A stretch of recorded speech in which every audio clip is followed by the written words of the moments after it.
In the middle of a birthday party, a billionaire tycoon, lonely and obsessed with work, receives a call from Central Hospital. "Sir, please come immediately. Your daughters have just been born." He laughs in disbelief until the nurse whispers a name he never imagined he'd hear again. The champagne sparkled in crystal flutes, reflecting the twinkling lights of a grand chandelier. Ethan Blackwood watched the scene from the top of a marble staircase, his impeccable suit contrasting with the distant expression in his grayish-blue eyes. Below, hundreds of guests in formal attire filled the main hall of his mansion, their laughter and conversation creating a constant hum that echoed off the ornate walls. A waiter passed by, offering a glass. Ethan took it mechanically, his fingers brushing the gold of his wristwatch, a limited edition Patek Philippe, a gift from his board of directors. He took a sip, barely registering the taste of the vintage Dom Perignon on his palate. "Happy birthday, Mr. Blackwood," a cheerful voice interrupted his thoughts.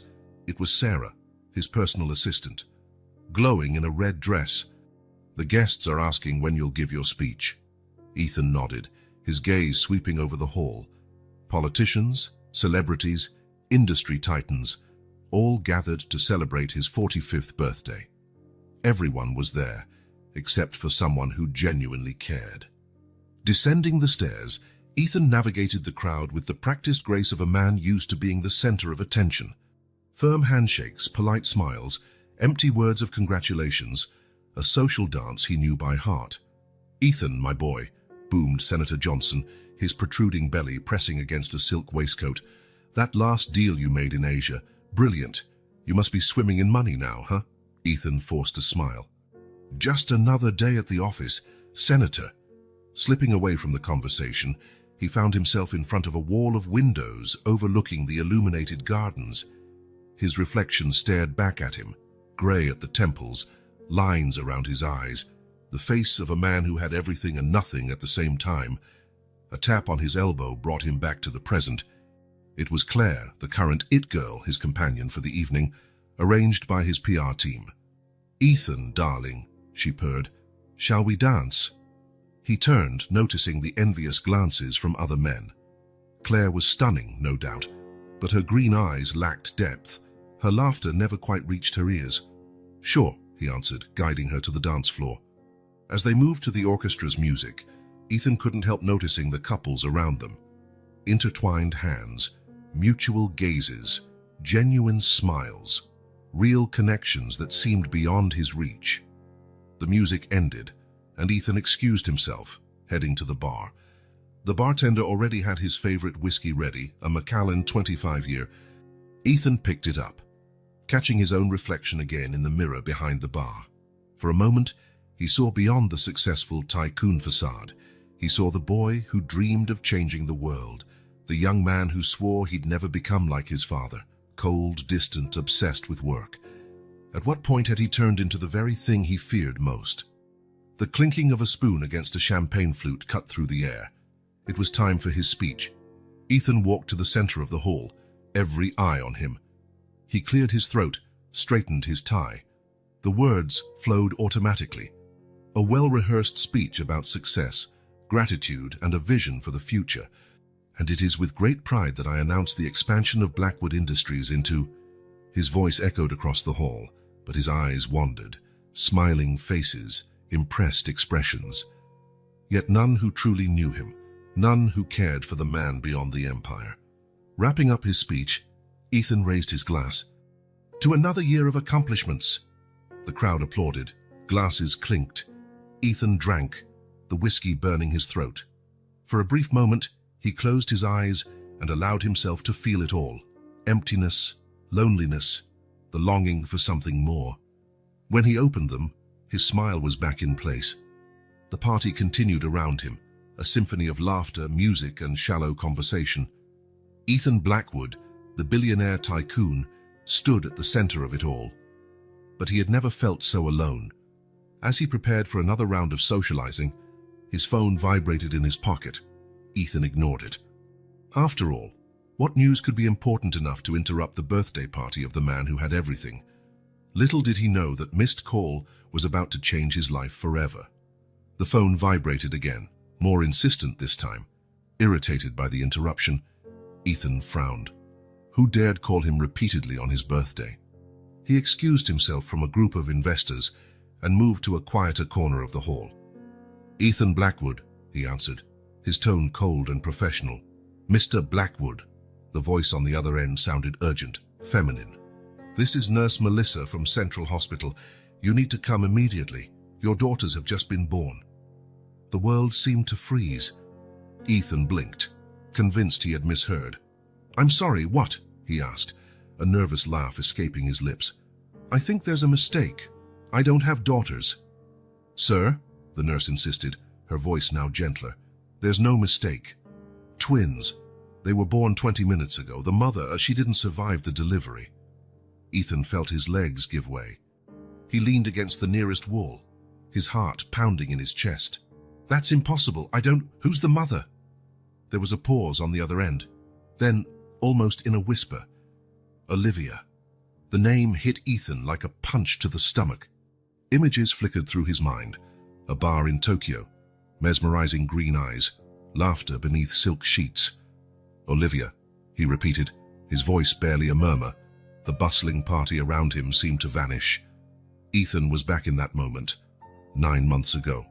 Flashback. The hotel bar was an oasis of calm after a frantic day of negotiations. Ethan loosened his tie, ordering his usual whiskey. That was when he saw her. Olivia. Brown hair cascading in soft waves, green eyes that seemed to contain entire universes. She smiled, and Ethan felt something stir inside him, something long dormant. They talked for hours, about travels, dreams, disappointments. For the first time in years, Ethan felt alive. When their lips met in the elevator, it was as if the world exploded in color. The night that followed was a whirlwind of passion, laughter, and whispered promises. But when the sun rose, she was gone. No phone number, no last name, just a note. "Thank you for making me believe in magic again." Oh, end of flashback. "Mr. Blackwood? Are you still there?" The nurse's voice brought him back to the present. Ethan swallowed hard, his mind spinning.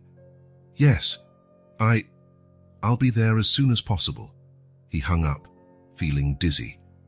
Daughters, twins, Olivia, gone. The words danced in his mind, refusing to make sense. Moving as if in a dream, Ethan crossed the hall. Guests greeted him. Glasses were raised in his honor, but he barely registered any of it. His eyes swept the room, landing on Sarah, his assistant. "Sarah," he called, his voice hoarse, "I need to go, now." Her eyes widened with concern. "Ethan, what happened? You're pale." He shook his head and unable to explain. "Cancel everything. Tell them I had a family emergency." Sarah's eyebrows rose in surprise.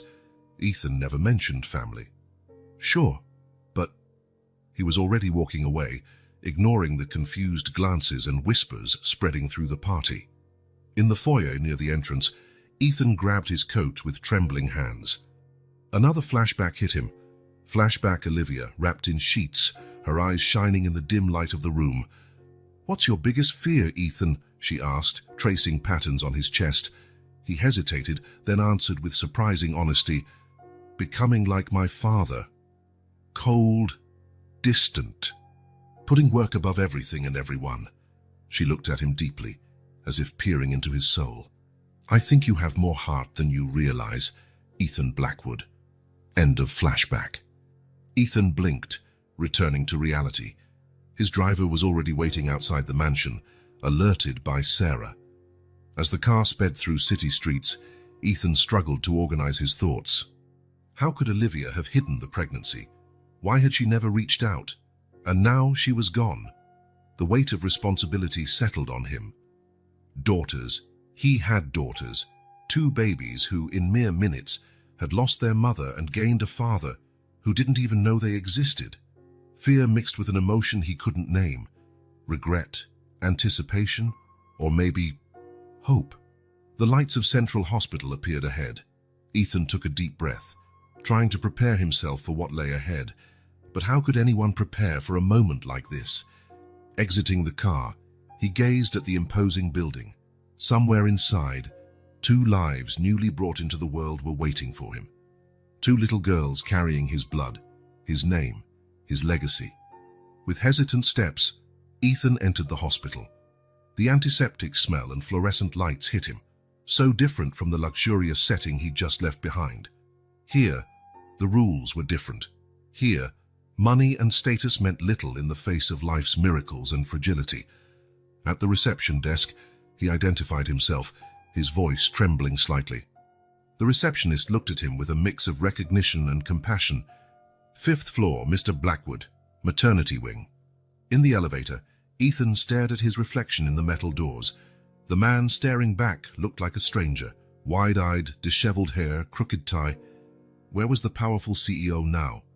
The doors slid open, and Ethan stepped out, the hallway seeming endless. Each step brought him closer to a reality he hadn't known existed an hour ago. A nurse approached, her gaze kind. "Mr. Blackwood?" He nodded, unable to speak.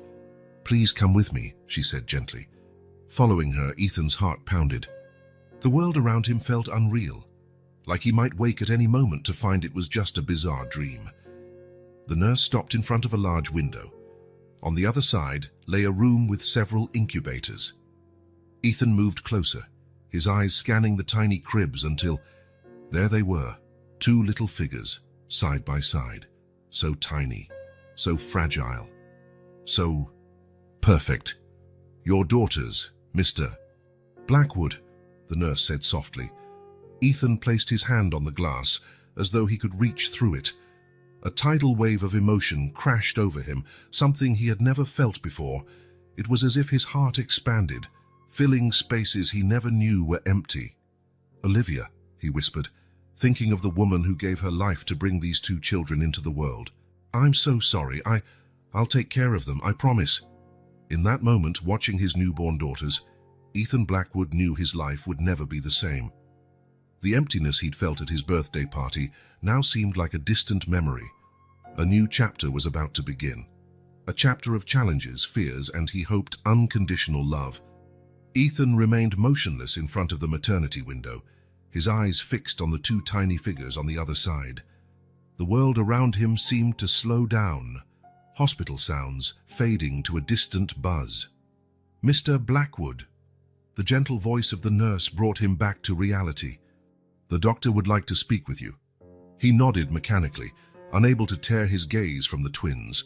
His daughters. The word echoed in his mind, both strange and deeply impactful.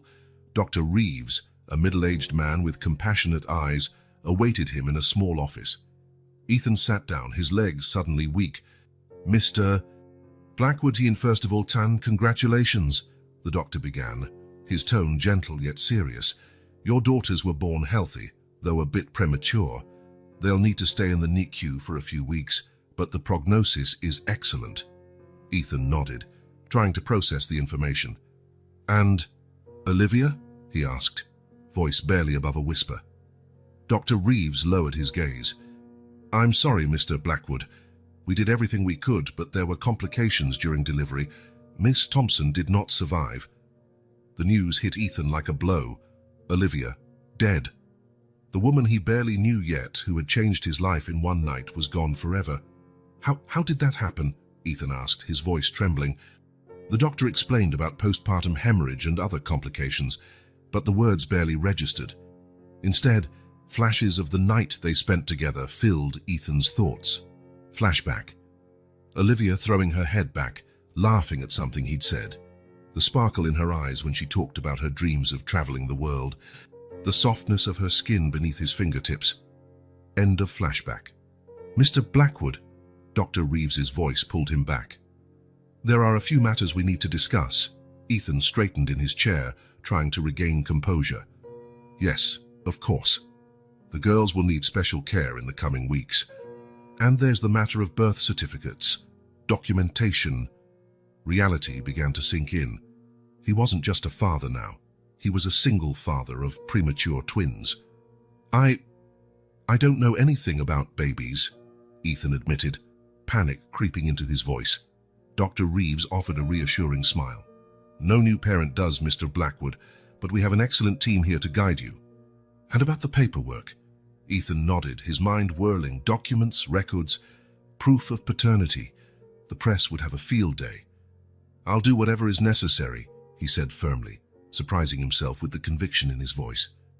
After more guidance, Ethan found himself once again in the maternity ward hallway. His steps led him back to the NICU window. The twins were there, small and perfect in their incubators. A nurse approached, smiling kindly. "Would you like to meet them, Mr. Blackwood?" Ethan hesitated for a moment, then nodded. After donning a sterile gown, he was guided into the NICU. The gentle beeping of monitors and the antiseptic smell filled the air. Stopping between the two incubators, Ethan looked at his daughters for the first time without the glass barrier. They were so tiny, so fragile. Wires and sensors seemed to dwarf them, yet they were the most beautiful creatures he had ever seen. "They're identical," the nurse said softly. "But this one," she pointed to the baby on the left, "has a small birthmark behind her ear." Ethan leaned in, noticing the minuscule crescent-shaped mark. Without thinking, he extended a hand, his fingers gently brushing the baby's cheek. She moved, her tiny hand reflexively closing around his finger. In that moment, reality struck him with full force. These were his daughters, his blood, his responsibility. Two lives entirely dependent on him. A wave of emotions flooded him. Fear, joy, sorrow, hope. Tears he hadn't known he was holding back began to fall. "Hello," he whispered, his voice choked. I'm your dad." The other twins stirred, as though responding to his voice. Ethan turned to her, feeling an instant connection with both girls. "They'll need names," the nurse added gently. Names. Ethan blinked, realizing he hadn't thought of that. He'd barely had time to process that he was a father, let alone name his children. I don't know," he admitted. Maybe Olivia had something in mind. The mention of Olivia brought a fresh wave of emotions. How could she have kept this secret? Why hadn't she reached out to him?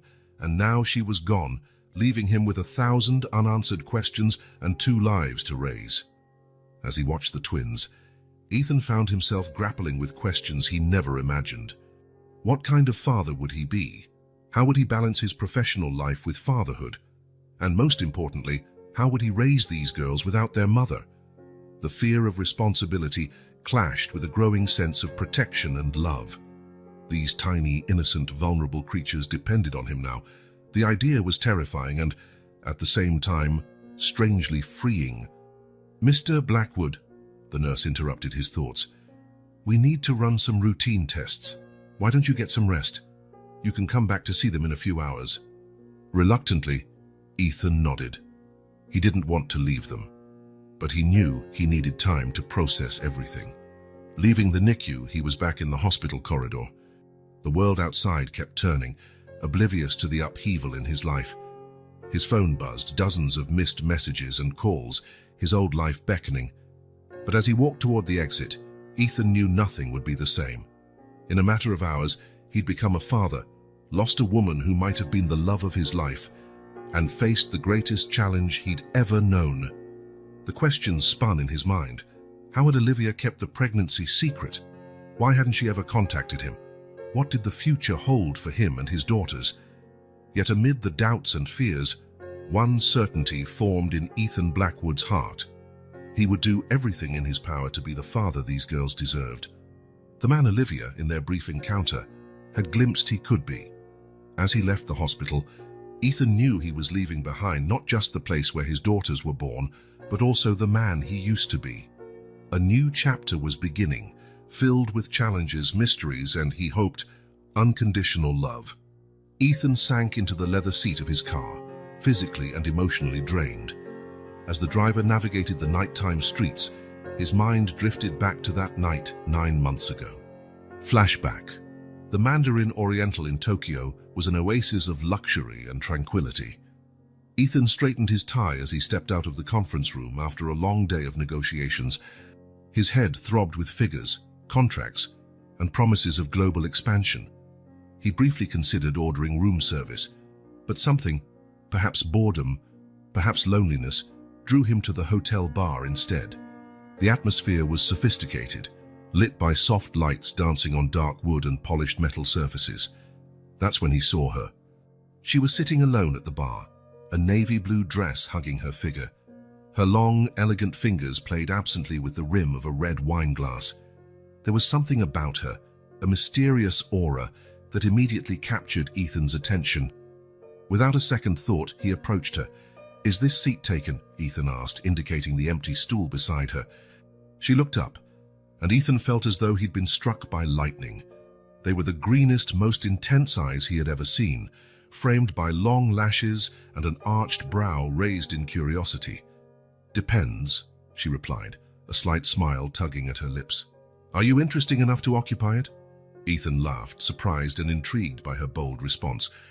"Ethan Blackwood," he introduced himself, extending his hand, "and I promise to be at least marginally interesting." "Olivia," she responded, shaking his hand. The touch sent a chill down Ethan's spine. Just Olivia. The following hours passed in a blur of conversation, laughter, and undeniable chemistry. Olivia was enigmatic, refusing to reveal much about her personal life, but fascinating in every word she spoke. She talked about art, philosophy, and distant places with a passion Ethan rarely encountered in his world of cold, calculated business.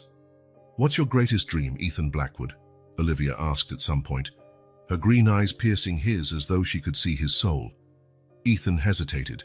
In any other situation, he would have given a scripted answer about expanding business or technological innovation, but something about Olivia made him want to be genuine.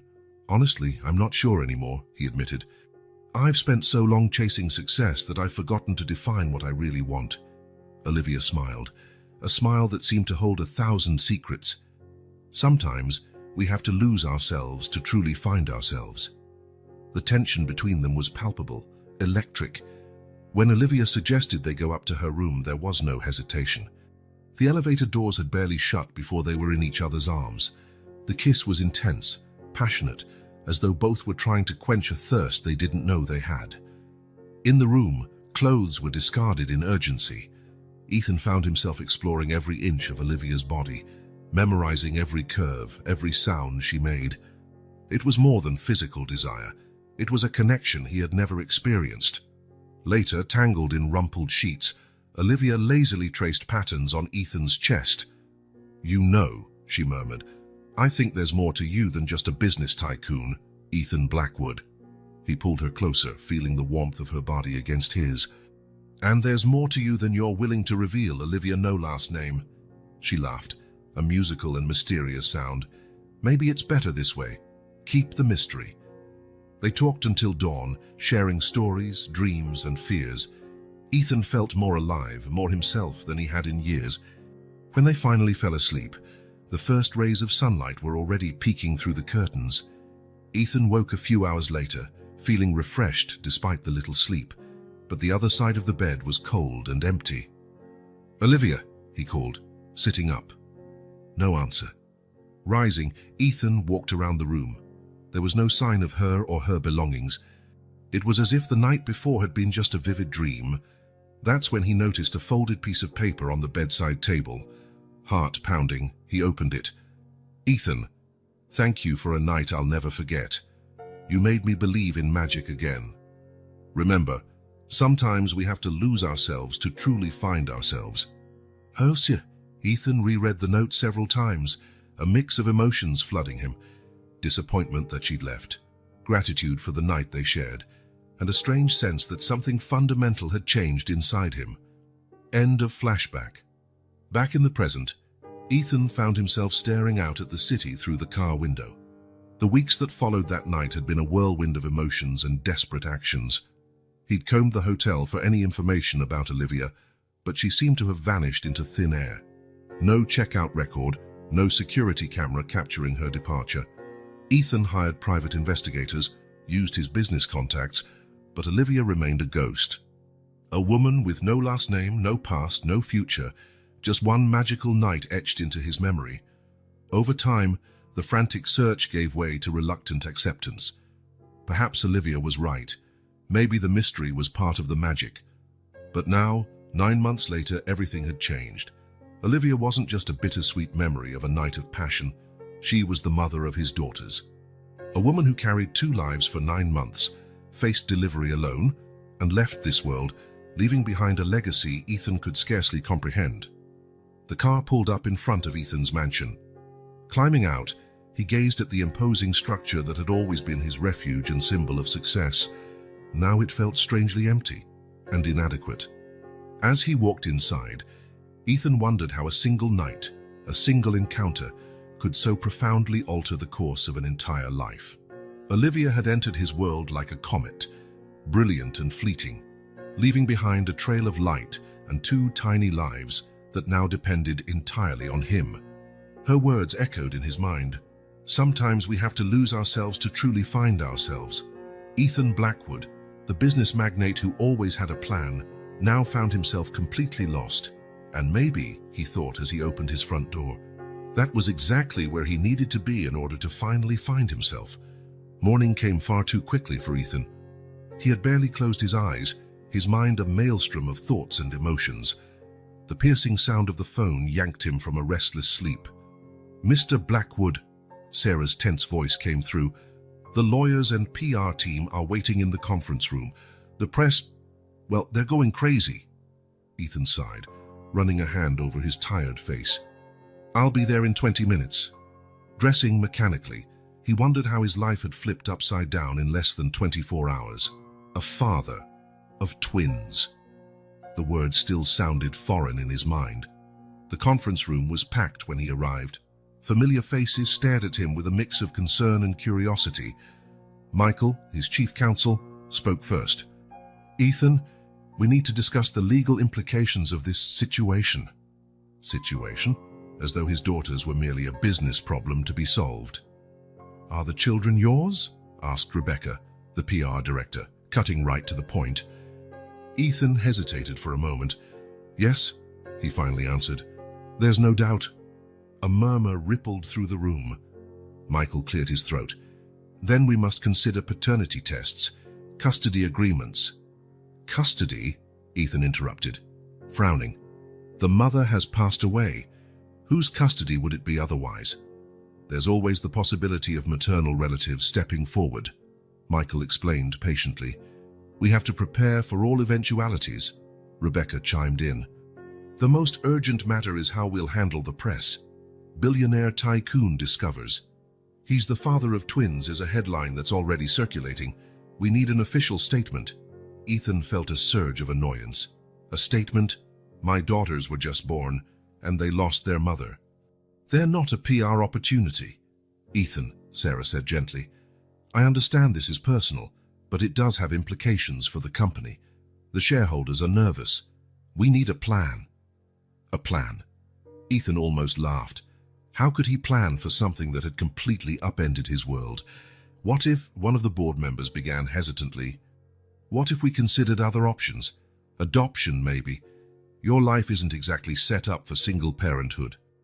The silence that followed was deafening. Ethan felt a wave of anger and protectiveness that surprised even him. "No," he said firmly. "They're my daughters." "It's not up for discussion." The meeting dragged on for hours. Legal strategies, press releases, reorganizing Ethan's schedule. But his mind was elsewhere, back at the hospital with the 2 tiny lives now reliant on him. When it was finally over, Ethan felt exhausted. But there was no time to rest. The twins were being discharged, and he needed to bring them home. The mansion, always so silent and orderly, suddenly felt inadequate and even intimidating. Ethan watched, half-dazed, as a team of professionals converted one of the guest rooms into a makeshift nursery. When the hospital car arrived, Ethan's heart raced. 2 nurses stepped out, each carrying a small bundle. This was real. It was happening. With trembling hands, Ethan took one of the babies. She was so tiny, so delicate. Her eyes opened for a moment, and Ethan saw Olivia's green in them. "Hello," he whispered, his voice tight with emotion. "I'm your dad." The first nights were a test of endurance. Ethan, used to surviving on little sleep for work, discovered a whole new level of exhaustion. The twins seemed to take turns crying, demanding constant attention. Changing diapers became a strategic challenge. feeding them with bottles, an art form he struggled to master. More than once, Ethan found himself staring at their sleeping faces, wondering if he was doing everything wrong. On the third night, after finally managing to get both to sleep, Ethan collapsed into an armchair in the nursery. The sudden silence felt almost deafening. His gaze fell on a small box on the dresser. Inside, carefully folded, was the note Olivia had left that morning in Tokyo.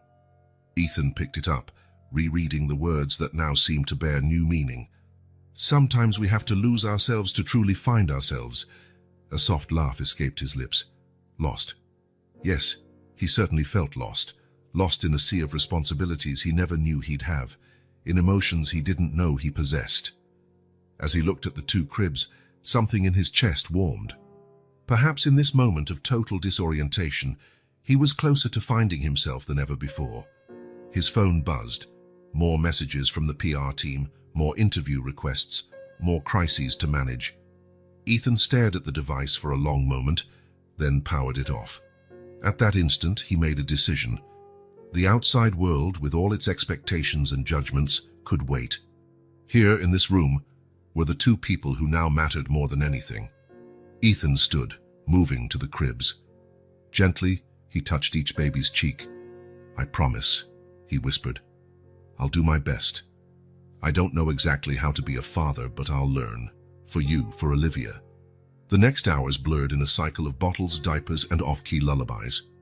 When the sun finally rose, it found Ethan asleep in the armchair, one baby cradled in each arm.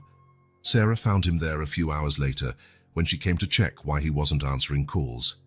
"Ethan," she called softly, hesitant to wake him. He opened his eyes slowly, blinking against the morning light. For a moment he looked confused, then glanced at the babies in his arms and smiled. "Sarah," he said, his voice hoarse with sleep but determined, "cancel my commitments for the next few weeks. In fact, rearrange my entire schedule." She looked at him, surprised. "But there's a board meeting, the new product launch. They can wait," Ethan interrupted gently. "I have something more important to do now." Sarah watched as Ethan stood carefully, placing each baby back in her crib with a tenderness she had never seen in him before. "They need names," Ethan murmured, more to himself than to Sarah. Turning to his assistant, he smiled, a genuine smile that lit up his tired eyes.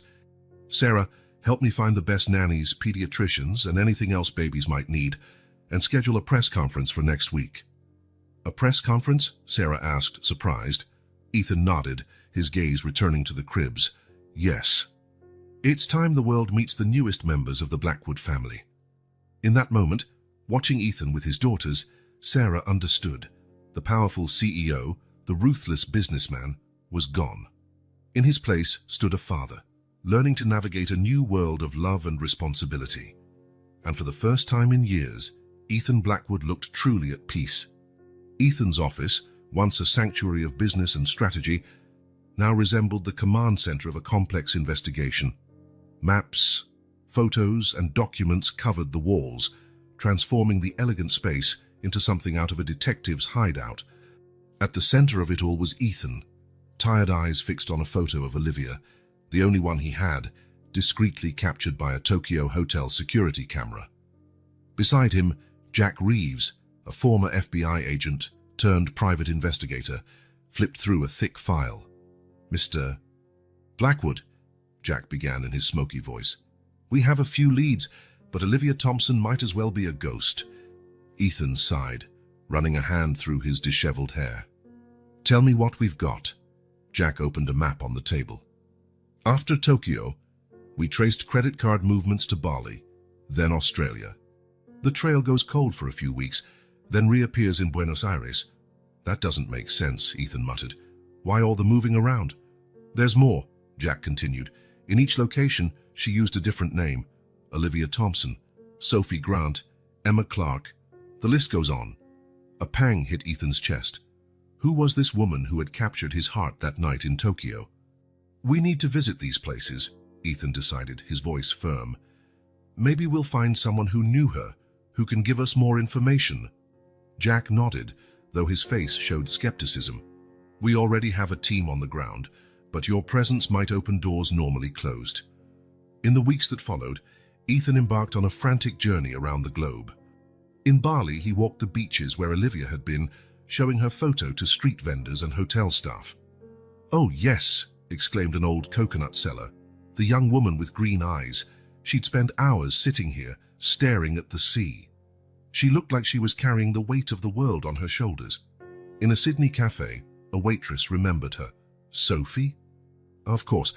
She came every day, always ordering ginger tea, said it helped with her morning sickness. I thought she was pregnant, but never asked. Each tiny piece of information was like a puzzle piece. The more Ethan learned about Olivia, the less he understood her. In Buenos Aires, his search led him to a small art gallery. The elderly owner, with kind eyes, recognized the photo immediately. "Emma," he sighed. "A talented artist. She stayed here a few weeks, painting. Her works were intense, full of emotion." Ethan glanced around, hopeful. "Are any of her paintings still here?" The man shook his head sadly. "She took them all when she left. Said they were too personal to sell." Frustrated, Ethan left the gallery. Every new clue led only to more questions. Why was Olivia traveling so much? Why the fake names? And why, knowing she was pregnant, had she never contacted him? Back at his hotel in Buenos Aires, Ethan received a call from Sarah. "The twins are fine," she assured him before he could ask. "But Ethan, how much longer can this go on? The company needs you, the girls need you." Ethan closed his eyes, feeling the weight of his responsibilities. "I know, Sarah. I just need a few more leads. I need to understand." "Understand what, exactly?" Sarah asked gently. "Will it change anything to know why she did what she did?" The question struck Ethan like a punch. Why was he so obsessed with uncovering Olivia's past? Would the answers bring her back? Change the fact that he was now a father to two girls who needed him? That night, unable to sleep, Ethan pored over all the information they'd gathered. Olivia, or whatever her real name might be, seemed to be on a journey. Was she running from something? Or searching for something? One detail caught his attention. In every city she visited, she left an artistic mark, a sketch for a vendor in Bali, a small watercolor for the waitress in Sydney, the paintings in Buenos Aires. With sudden inspiration, Ethan grabbed his phone. "Jack, I need you to look into something. In every city Olivia stayed, check for art galleries, exhibits, anything related to art that took place while she was there." Hours later, Jack called back with a list. Indeed, in every city, there had been artistic events coinciding with Olivia's presence. "It's interesting," Jack commented, "but it doesn't tell us much about who she really was." Ethan, however, felt he was finally onto something. Olivia was an artist, if not professionally, then by passion. It was core to who she was. Remembering that night in Tokyo, Ethan recalled how her eyes lit up when she spoke of art and beauty. How she viewed the world in a way he, chained to the corporate world, could barely comprehend. With a heavy sigh, Ethan realized that, as much as he wanted answers, he might never fully understand Olivia's choices, why she'd kept the pregnancy hidden, why she'd traveled so much, why she'd used so many different names. But he understood something crucial. Olivia was complex, passionate, possibly haunted by something in her past. And for reasons he might never know, she'd chosen to leave this legacy, her daughters, in his care. Staring at Olivia's photo once more, Ethan made a decision. It was time to stop chasing ghosts and focus on the present, on the two small lives depending on him. "Jack," he said to the investigator, "call off the search. We have enough." "Are you sure, Mr. Blackwood? There are still so many unanswered questions."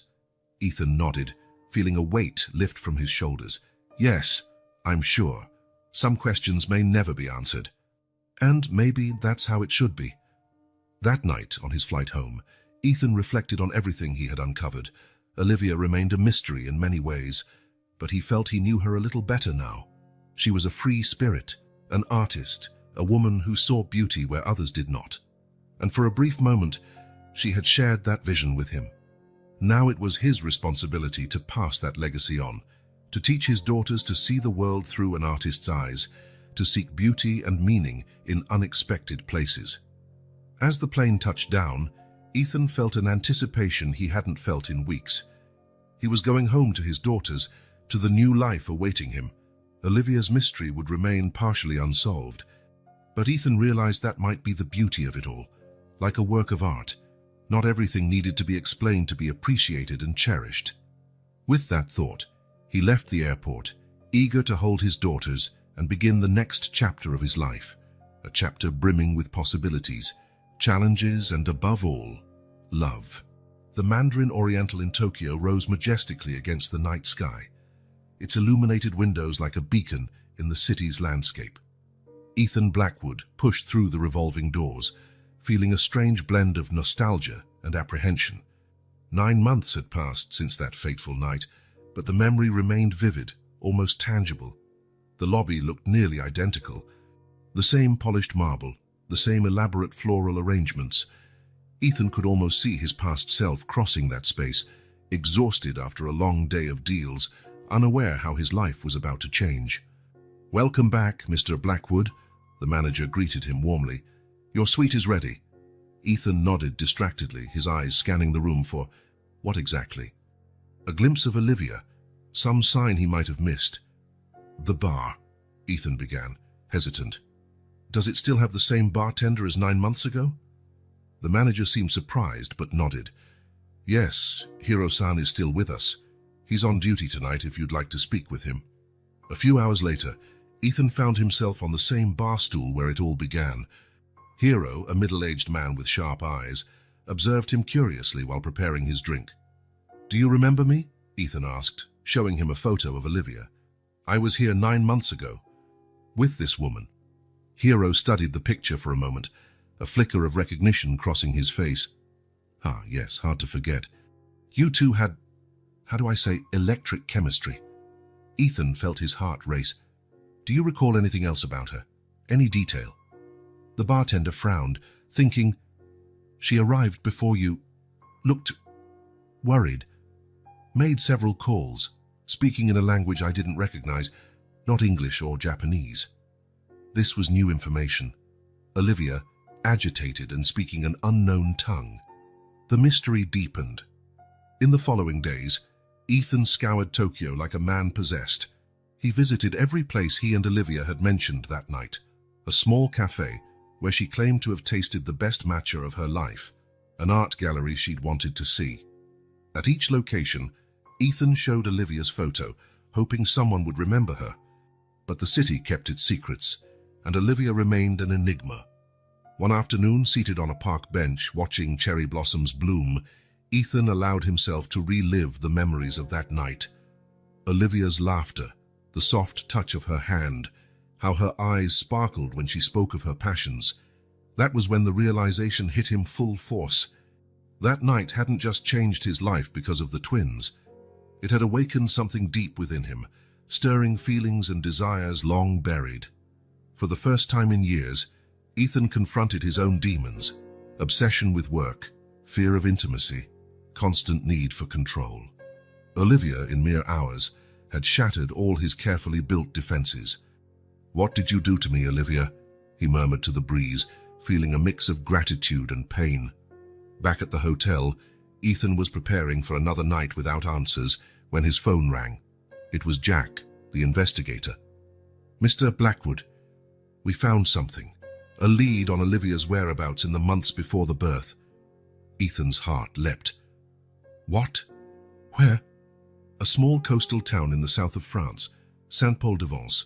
We have reports of a woman matching Olivia's description living there for several months, right up until a few weeks before the twins were born." Ethan's head spun. France? What was Olivia doing there? "There's more," Jack added. "She went by the name Claire Dubois and worked at a local art studio." Ethan closed his eyes, absorbing the information. Claire Dubois, another name to add to Olivia's list of identities, but the part about the art studio resonated with what he'd learned of her passion for art. "Jack, send someone to Saint-Paul-de-Vence right away. I want every detail of her time there, no matter how small." After hanging up, Ethan stood at the window of his suite, staring at Tokyo's lights. The city that had witnessed the start of this story now seemed to offer him a new path. He thought of the twins waiting for him back home, how their lives were forever linked to this mysterious woman who had touched his soul in just one night. The search for Olivia had become more than just a quest for answers.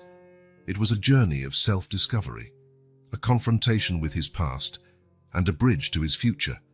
Grabbing his phone again, Ethan made a call. "Sarah, I need you to arrange something. I'm going to France." As he prepared for this next step in his search, Ethan reflected on how a single encounter could change the course of an entire life. Olivia had entered his world like a comet, brilliant and brief, leaving behind a trail of questions and 2 precious lives. Now, with this new lead, Ethan felt closer than ever to unraveling Olivia's mystery. More importantly, he felt closer to understanding himself and the man he wanted to become for his daughters. With a final glance at the city that had witnessed the beginning of it all, Ethan made a silent promise. To Olivia, to his daughters, and to himself. He would find the answers he sought, no matter the cost. And perhaps along the way, he would finally learn to embrace the unexpected beauty that can arise from the most improbable moments. A sharp cry cut through the silence of dawn, pulling Ethan from a light sleep. He rose automatically, eyes still heavy, and walked over to the crib. Lily, the twin with the tiny birthmark behind her ear, stirred restlessly. "Shh, it's okay, princess," Ethan murmured, lifting her gently. The scent of baby powder and milk surrounded him, so different from the leather and coffee aromas of his work-filled nights. As he prepared the bottle with newfound skill, Ethan reflected on how drastically his life had changed in the past few weeks. The powerful CEO who once spent nights closing multi-million-dollar deals now found himself learning the difference between size 1 and size 2 diapers. Lily calmed as soon as she felt the bottle's nipple, her tiny fingers instinctively wrapping around Ethan's. He smiled, marveling at the perfection of the little being in his arms. From the other crib, Rose began to stir. As though sensing her sister's absence, she opened her eyes, meeting Ethan's gaze. "Hey there, little one," he whispered, leaning over to caress her chubby cheek. To his surprise and delight, Rose responded with a drowsy smile, her first real smile. Ethan's heart soared. Of all the professional triumphs he had ever achieved, none compared to the pure joy of that single moment. The weeks that followed were a roller coaster of emotions and discoveries. Ethan, who once delegated even the simplest tasks, now found himself immersed in a world of baby schedules, pediatric visits, and sleepless nights. His massive desk, once covered in contracts and reports, now served as a makeshift changing station. The closet that once held expensive suits was now filled with colorful onesies and tiny dresses. One morning, as he tried to feed both twins at once, a feat that still challenged him, Ethan was caught off guard by Sarah, who entered the room with a stack of documents. "Ethan, I need your signature on—" She paused, taking in the scene. Ethan, a twin in each arm, precariously balanced bottles, and a suspicious stain on his shirt that was definitely not coffee. "Maybe I can come back later," Sarah offered, a knowing smile on her lips. Ethan nodded gratefully. "Please, and Sarah, cancel my afternoon meetings. We have a pediatric appointment." As the days passed, Ethan surprised himself with the small shifts in his own behavior. Success was no longer defined solely by numbers and acquisitions. He now found himself celebrating every little milestone in the girl's development. Rose's first laugh, the day Lily managed to hold her bottle all by herself, the first time they both slept through the night, a blessing for which Ethan was immensely grateful. His priorities were changing, and he could feel it in every fiber of his being. Board meetings, once at the top of his worry list, now seemed trivial compared to his daughter's well-being. One afternoon, while playing with the twins on the living room floor, Ethan reflected on the values he wanted to pass on. Success, of course, but not just financial or career success. He wanted them to value compassion, creativity, and love. He thought of Olivia, of the passion she showed for art and life. He wanted his daughters to have that same spark, the same ability to see beauty in the world. "I'll take you to museums," he promised softly, watching the twins babble to each other in their secret language. "We'll travel, discover different cultures. I'll show you there's more to life than balance sheets and contracts." That night, after finally putting them to sleep, Ethan allowed himself a quiet moment of reflection. He picked up the single photo he had of Olivia, the one captured by the hotel camera, and studied it. "Thank you," he whispered to the image, "for them. For showing me a side of life I'd forgotten existed." The soft sound of the baby monitor drew his attention. Rose was stirring, likely ready for her midnight bottle. Ethan smiled, setting the photo back on the nightstand. As he rose to tend to his daughter, he realized something. For the first time in years, he felt truly alive. The challenges of parenthood, the sleepless nights, the moments of pure joy with the twins, each had awakened something inside him that had lain dormant for so long. Ethan Blackwood, the business magnate, was changing. And while the road ahead was uncertain and filled with challenges, he couldn't wait to see where this journey led him. With one last glance at the cribs where his daughters slept peacefully, Ethan made a silent promise. He would be the best father he could be, not perfect, but present, loving, and dedicated. And maybe, in the process, he would also become the best version of himself. The late afternoon sun bathed the cobbled streets of Saint-Paul-de-Vence in France, casting long shadows that danced across medieval facades. Ethan walked thoughtfully, his footsteps echoing in the narrow alleys. The picturesque beauty of the place clashed sharply with the turmoil in his heart. Over the last 48 hours, since arriving in France, every new discovery about Olivia opened a Pandora's box of emotions and questions, but nothing prepared him for what he was about to learn. His phone vibrated. It was Jack, the investigator. "Mr. Blackwood, we found something. Olivia, or rather Claire Dubois, had regular appointments at a clinic in Nice. It's an oncology center." Ethan felt the world spin. Oncology. The word reverberated in his mind, heavy with terrible implications. "I'm on my way," he managed, barely disguising the tremor in his voice. The Antoine Lacassagne Center was a modern building, its glass facade reflecting the bright Mediterranean sky. Ethan walked in, feeling like he was trespassing on Olivia's privacy, but he had to know Dr. Martine Rousseau, a middle-aged oncologist with gentle eyes, received him in her office. Ethan had used all his influence and resources to secure this meeting. "Mr. Blackwood," she began, her French accent soft, "I understand your concern, but I must remind you of patient confidentiality." Ethan interrupted, his voice raw. "Please, doctor, she was the mother of my daughters. She died in childbirth. I need to understand." Something in Ethan's tone, the raw vulnerability in his eyes, seemed to soften the doctor's stance. She sighed deeply. "Claire, or Olivia as you knew her, came to us shortly after discovering she was pregnant. She had an aggressive lymphoma. The prognosis was not good." Ethan felt like the air had been knocked out of him. But she went through with the pregnancy," Dr. Rousseau nodded gravely. "Against all medical advice. We offered treatments that might have prolonged her life, but they would have required terminating the pregnancy. She refused outright." The realization of Olivia's sacrifice hit Ethan like a tidal wave. She had chosen to give life to their daughters, fully aware it would likely mean her own death. "Did she suffer?" Ethan asked, fearing the answer. The doctor hesitated. "The last few months were challenging, but Olivia was incredibly strong.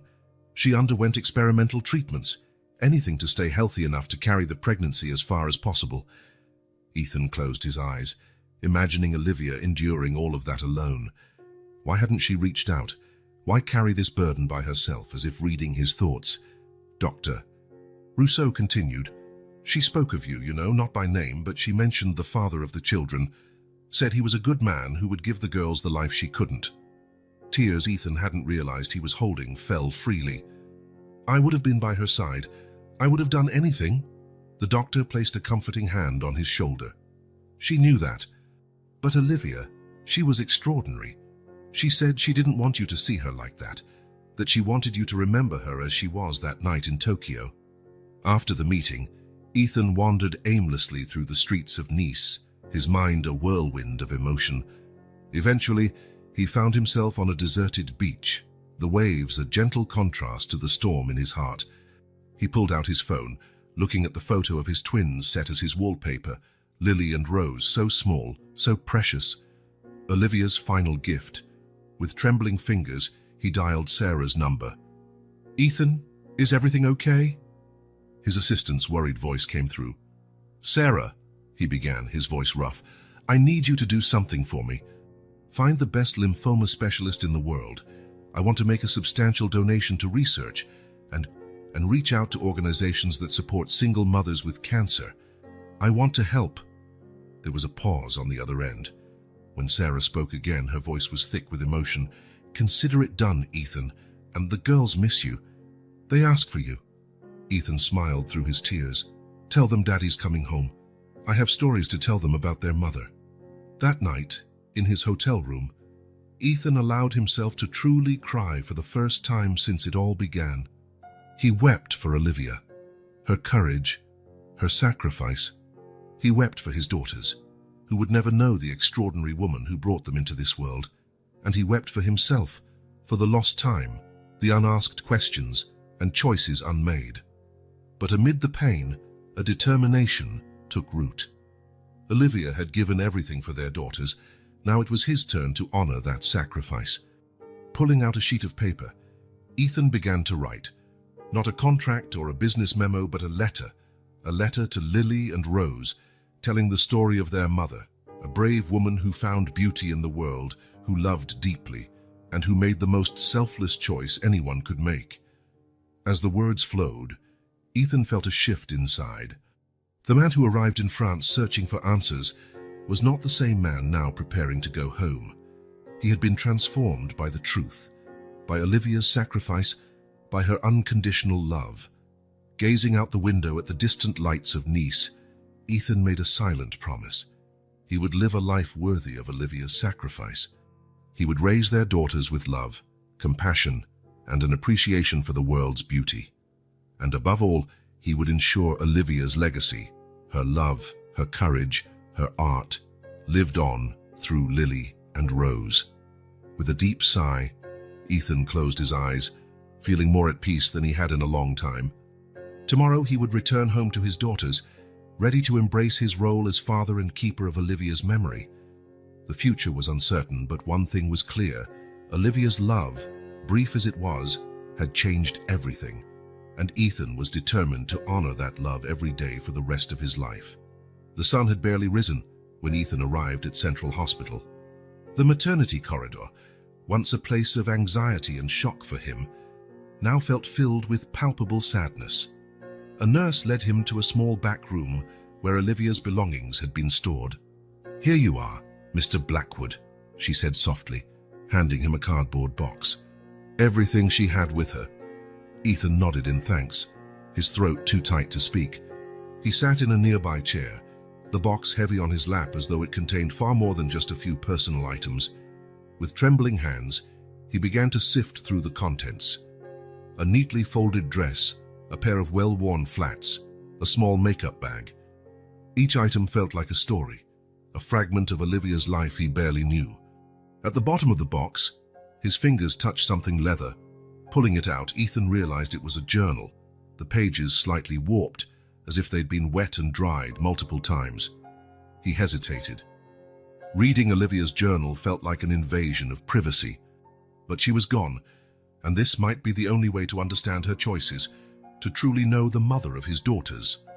With a deep breath, Ethan opened the journal. The first entry instantly took him back to that night in Tokyo. "Tonight I met a man who made my heart remember how to beat.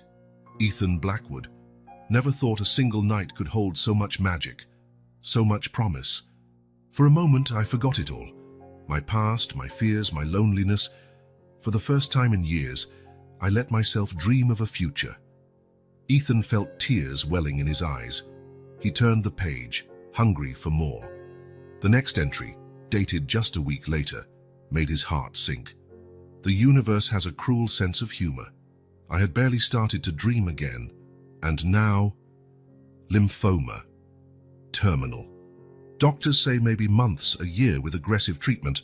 How can life give with one hand and take with the other so quickly?" The following pages detailed Olivia's internal struggle. Her initial desire to contact Ethan fought against her fear of ruining the perfection of that single night they shared. I think about calling Ethan every day. I imagine how it would feel to hear his voice, to have his support. But then I remember the sparkle in his eyes when he talked about the future, his ambitions. How can I barge into his life just to announce my imminent departure? Ethan had to pause, hands shaking so badly he almost dropped the journal. He wanted to scream, to go back in time, to tell Olivia he would have been there no matter what. He read on, reaching the moment that changed everything. Pregnant, with twins. The universe truly has a unique sense of humor. Just when I learn my life is ending, I'm given the chance to create life. Doctors say continuing the pregnancy will drastically reduce my survival chances. But how can I deny these little lives their chance to exist? The pages that followed were a testament to Olivia's courage and determination. She described in detail her decision to continue the pregnancy, the experimental treatments she pursued to stay healthy for as long as possible, and her thoughts about the future she wouldn't see. I think of my girls every day, wondering what they'll be like, who they'll become. Part of me aches knowing I won't be there to watch them grow. But another part rejoices, knowing I'll leave a piece of me in this world through them. Ethan sobbed openly, tears staining the journal's pages. Olivia's sacrifice, her bravery in the face of death, was overwhelming. One of the final entries hit him like a punch. Sometimes, when I'm still, I feel the girls move inside me and think of Ethan. I imagine how he'll be as a father, teaching them to walk, reading them stories, soothing them after nightmares. I know I made the right choice not telling him. Ethan deserves to embrace the joy of fatherhood without the shadow of my illness. I hope one day he understands and forgives my decision. Ethan closed the journal, unable to continue. His entire body shook with the sobs he could no longer contain. The enormity of Olivia's love and sacrifice washed over him. She had chosen to give life to their daughters, knowing it meant giving up her own. She had endured months of pain and uncertainty alone, all to ensure her daughters would have a chance. For a long moment, Ethan sat there, letting the truth settle in. He felt connected to Olivia in a way he never imagined, through her words, her choices. He finally knew her, not just as the mysterious woman from one magical night, but as a person of immense courage, love, and sacrifice. Slowly, Ethan stood, holding the journal against his chest as though it were the most precious thing in the world. In many ways, it was. It was Olivia's love story for her daughters, a testament to her strength, and her final gift to Ethan, the chance to truly know her. Leaving the hospital, Ethan felt as if he were emerging from a dream. The world outside seemed the same. People hurried by, cars filled the streets, but everything felt altered. His perspective, his heart, his future, all had changed irrevocably. He set the box of Olivia's belongings on the passenger seat of his car, carefully placing the journal on top. As he started the engine, he glanced at it one more time. He felt simultaneously shattered and whole, burdened by her sacrifice, and yet uplifted by her unwavering love. Driving through the early morning traffic, Ethan replayed passages of Olivia's journal in his mind. Her bravery in carrying the pregnancy, her loneliness as she faced terminal illness, her hope that he would one day forgive her choice. Tears blurred his vision, but a newfound determination took shape within him. Parking outside his mansion, he looked at the imposing structure he once took such pride in. Today it felt cold. No sum of money or symbol of success could comfort him. Only two small souls inside could bring him the solace he needed. Exhaustion weighed on him as he crossed the threshold. Yet, beneath the fatigue, a sense of purpose burned bright. He carried the box up to his room, setting it gently on a table. Then he headed straight for the nursery. The sun was just beginning to tint the sky orange and pink as he entered. The mansion's halls, once silent, now felt warmer somehow, transformed by the presence of the two tiny beings who had turned Ethan's world on its head. Sarah met him at the door, concern etched on her features. "They woke up a few hours ago and just went back to sleep," she whispered. "Ethan, are you okay?" Without speaking, Ethan moved to the cribs. Lily and Rose slept peacefully, their delicate faces calm, unaware of the storm that raged in his heart. Gently, he touched Lily's cheek, then Rose's. The The tenderness of their tiny features nearly undid him. "I'm sorry," he whispered, voice trembling. "I'm sorry I wasn't here from the start. I'm sorry your mother went through so much alone." Guilt gnawed at him. While Olivia had faced anguish and countless medical appointments, he had continued his life, ignorant of the sacrifice she was making. How could he ever make amends for that? Leaving the nursery, Ethan returned to his office, placing Olivia's journal on his desk. The once pristine workspace was now cluttered with baby supplies, bottles, blankets, small toys. For the first time, the mess didn't bother him. It felt real. It felt alive. As dawn broke fully, Ethan sat in his chair, staring at the journal. The brevity of life, a concept he'd rarely considered in his relentless pursuit of success, now loomed large. Olivia had faced her mortality with a grace and love he could barely fathom. What did it mean to be a father, truly be one? Not just a provider, but a genuine parent. The answers he once assumed were so clear: money, stability, opportunities, now felt inadequate. When the first rays of sunlight spilled across his desk, Ethan made a decision. It was time to face not only his new reality but also his past.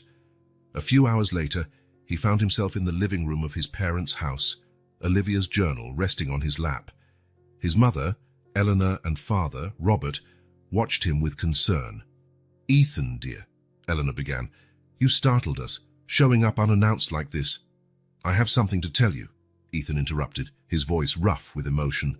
"About my daughters, about their mother." Over the next few minutes, Ethan unveiled Olivia's story.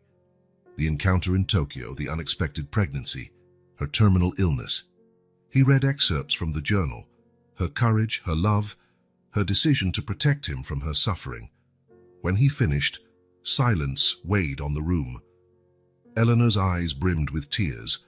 Robert's usually stoic face showed deep conflict. "Oh, Ethan," his mother finally said, pulling him into a hug. "What a terrible burden you've been carrying on your own." Ethan let himself be held, feeling like a child again.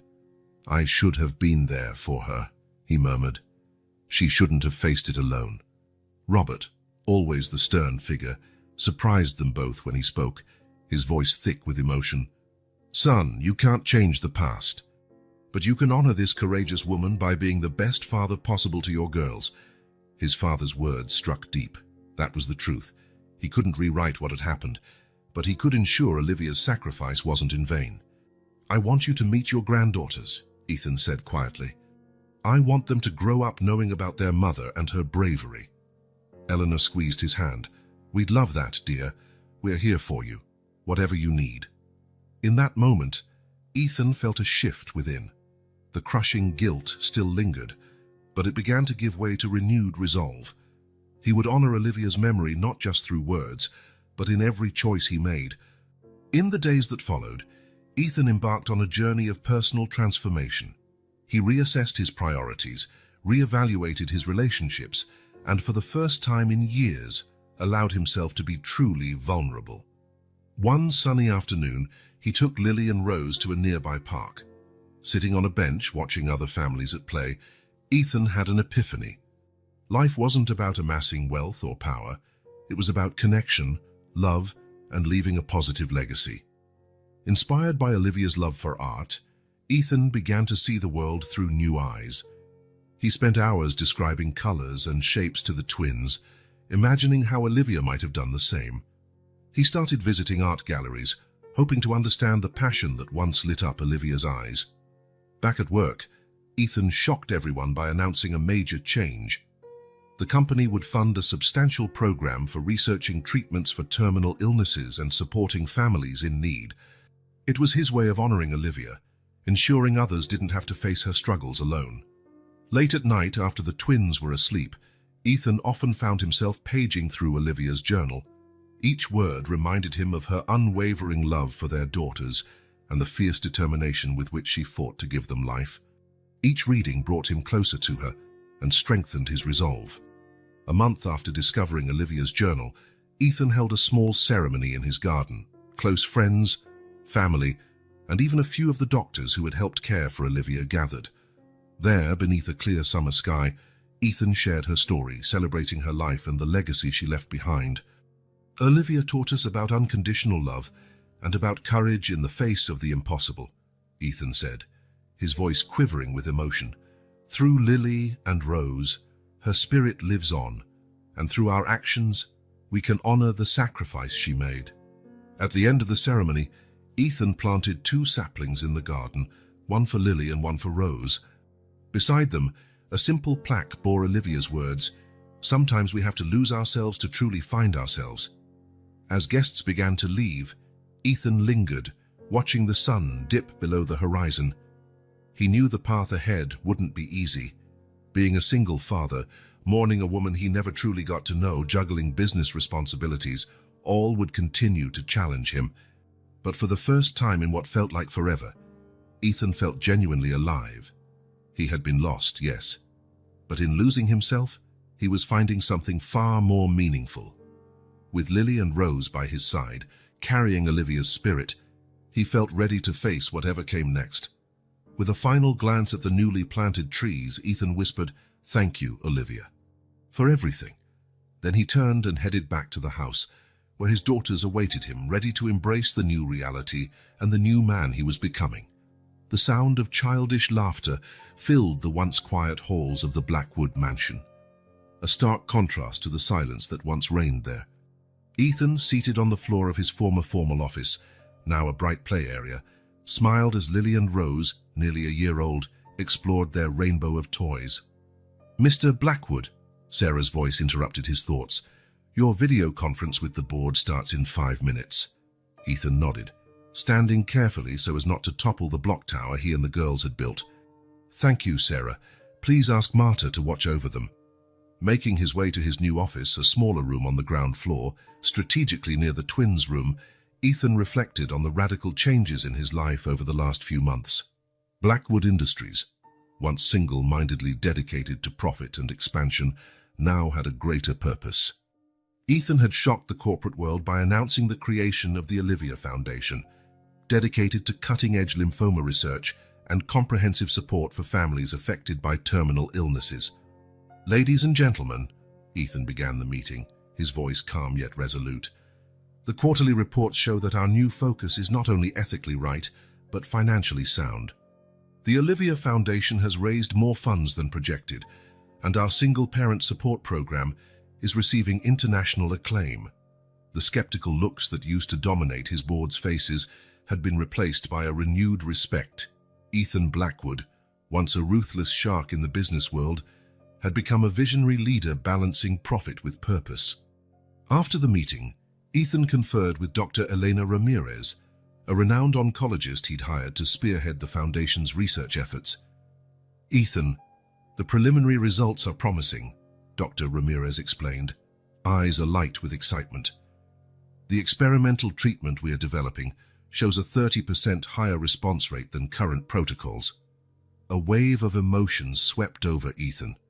Too late for Olivia, but potentially life-changing for thousands of others. "Keep up the good work, Elena," he said, his voice husky with feeling. "No expense spared. We're going to make the difference Olivia dreamed of." Later that day, Ethan visited the newly opened Blackwood Support Center, a welcoming space offering emotional, legal, and financial aid to single parents battling serious illnesses. Walking the halls, he observed support groups in session, children playing in specially designed areas, volunteers offering guidance. This was Olivia's legacy made real, transforming pain into purpose. A young mother with a baby in her arms and dark circles under her eyes approached him timidly. "Mr. Blackwood, I just wanted to say thank you. This place, what you're doing, it's saving lives." Ethan offered a gentle smile, recalling his own sleepless nights and moments of desperation. "We're all in this together," he replied, placing a reassuring hand on her shoulder, "and I promise we'll keep expanding our support." Back at the mansion, Ethan found Lily and Rose waiting eagerly. It was time for their favorite evening routine, story time before bed. Settling into an armchair between their cribs, he opened a special book he'd written and illustrated himself, The Brave Artist, a children's version of Olivia's story. Once upon a time, he began softly, there was a very special artist named Olivia. She saw beauty everywhere she went and painted the world in bright colors. As he read, Ethan watched the wonder light up the twins' eyes. They were too young to understand it all, but he was determined to keep their mother's memory alive, ensuring they grew up knowing her courage and love. After the girls fell asleep, Ethan retired to his room, exhausted yet fulfilled. On his nightstand, beside a photo of Olivia, now stood a new addition, a portrait of the twins he'd painted, inspired by her journal's descriptions of how she viewed art. Sitting on the edge of the bed, Ethan reflected on the journey of the past months. The ache of losing Olivia was still there, a constant companion, but so was the sense of purpose he'd found, honoring her sacrifice through tangible, meaningful change. He thought about how much his notion of success had evolved. Once measured solely by dollars and deals, it was now quantified by lives impacted, smiles restored, and hope rekindled. Picking up his tablet, Ethan reviewed plans for the Olivia Foundation's next initiative, a scholarship program for young, promising artists from underserved communities. It was his way of celebrating Olivia's passion for art and ensuring others could express their creativity.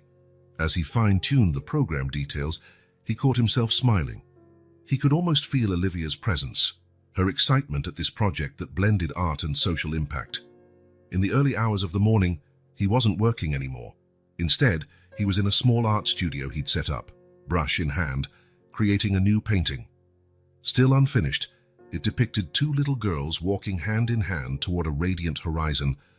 Behind them, like a guardian, stood the faint, loving silhouette of a woman. When dawn's first light filtered through the window, Ethan set his brush aside. In a few hours, Lillian Rose would be awake, ready for another day of discovery and love. He would be there, present in every moment, fueled by the love Olivia had left behind. Gazing at the incomplete painting, Ethan felt a sense of peace he hadn't experienced in years. His life had been rebuilt, given new meaning. And though challenges remained, he was certain he was on the right path. Glancing at Olivia's portrait, he whispered, "I hope you're proud. We'll carry on your legacy, one day at a time." With that, he prepared for another day, not just as a CEO or philanthropist, but primarily as a father, committed to creating a better world for his daughters and for all those Olivia would have wanted to help. The Blackwood Mansion's garden was alive with celebration. Colorful balloons bobbed in the gentle summer breeze, and the air was filled with the gleeful chatter of children and grown-ups alike. In the center stood a large cake adorned with 6 candles, waiting for the big moment. Ethan Blackwood, now sporting a few silver strands at his temples, surveyed the scene with a serene smile. 5 years had passed since the night that changed everything. "Daddy, Daddy," Lillian Rose ran toward him, their party dresses fluttering behind them. "Can we open the presents now?" Ethan crouched down, gathering them into a hug. "Not yet, my princesses. We have a special tradition first, remember?" The twins nodded, eyes shining with anticipation. Ethan guided them to a quiet corner of the garden, where 3 chairs stood beneath the shade of a sturdy tree, the same trees he'd planted in memory of Olivia years ago. "Today," Ethan began, his voice gentle yet steady, "I want to tell you more about your mother, Olivia." The girls settled in, one on each side of him. Ethan opened a photo album he had carefully compiled over the years, snapshots of Olivia he'd managed to collect, plus paintings and sketches inspired by the stories he had uncovered. "Your mom was the bravest person I've ever met," Ethan continued, turning the pages slowly. "She loved art and saw beauty everywhere she went." "Like us," Rose exclaimed proudly, already showing an early passion for painting. Ethan smiled, stroking her hair. "Exactly like you, and she loved you more than anything in the world. So much that—" He paused, choosing his words carefully. "How did one explain Olivia's sacrifice to 6-year-olds? She was very sick," he went on gently, "but decided to bring you into the world anyway, even though it meant she couldn't stay here with us." Lily, always the most sensitive of the two, frowned. "She didn't want to stay with us." "Oh, sweetheart," Ethan said, hugging her close. "She wanted that more than anything. But sometimes love means making very tough choices. Your mother chose to give you both the chance to live and grow, to be the wonderful girls you are today." The twins were quiet for a moment, absorbing his words. Then Rose spoke, her small voice determined. "So we need to live well, right, Daddy? To make Mommy proud." Tears stung Ethan's eyes. "Yes, my love. That's exactly it." They spent a few more minutes going through the album, Ethan sharing stories and memories. When they finished, the girls hugged him tightly before dashing back to the party, their young minds already refocused on the fun at hand. Ethan watched them go, his heart brimming with love and gratitude. The pain of losing Olivia would never entirely fade, but it had evolved into something meaningful, something that gave him purpose. Returning to the party, Ethan was greeted by Dr. Elena Ramirez, now director of the Olivia Foundation. "Ethan," she said with an excited smile, "I just got the news. Our new treatment has been approved. We're ready to begin widespread clinical trials." The announcement hit Ethan like a wave of joy. After years of tireless research and investment, they stood on the threshold of a breakthrough that could save countless lives. "That's incredible, Elena," he replied, voice thick with emotion. "Olivia would be so proud." As the party continued around them, Ethan found himself reflecting on the last 5 years. The Olivia Foundation had become a formidable force in medical research and humanitarian support. Their program for parents facing terminal illnesses now assisted families across the country. Blackwood Industries, under its new leadership focused on social responsibility, was stronger than ever.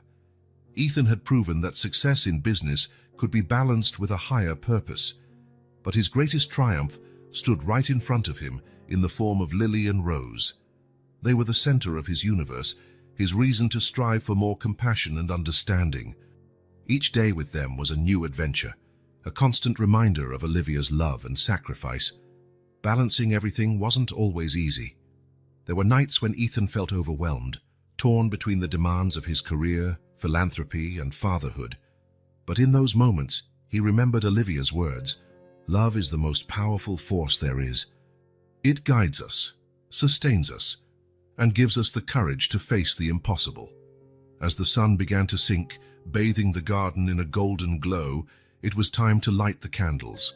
Ethan lit them, smiling at Lily and Rose's excited faces. "Make a wish, my darlings," he whispered while everyone sang "Happy Birthday." The girls squeezed their eyes shut in concentration before blowing the candles out together. Applause erupted, but Ethan barely heard it over the rush of love in his heart. Later, after the party ended and the girls were tucked in bed, exhausted but happy, Ethan wandered back outside. He strolled to the trees he'd planted years ago, now grown tall and strong. "Hi, Olivia," he said softly, gazing up at the rustling leaves. "Our girls are growing so fast. You'd be so proud of them. They have your spirit, your kindness, your creativity." He took a deep breath, the soft night air filling his lungs. "Sometimes it still hurts not having you here. But then I see everything your love has made possible. Our daughters, the foundation, the lives we're touching, and I know you're with us in some way." A gentle breeze stirred, the leaves whispering in response. Ethan smiled, a profound peace settling over him. "Thank you," he murmured, "for everything." Heading back inside, Ethan stopped at the door to the girls' room. Lily and Rose slept soundly, their peaceful faces illuminated by the soft glow of a nightlight. In that moment, watching his daughters, Ethan felt absolute certainty. The tragedy that had befallen him 5 years earlier had transformed into something beautiful and profound. Olivia's love, her sacrifice, had paved the way for a life filled with purpose and joy. With a heart full of gratitude and hope, Ethan gently closed the door. The future looked bright, brimming with possibilities, and he was ready to meet it, together with Lily and Rose, carrying Olivia's legacy of love and courage forward every step of the way.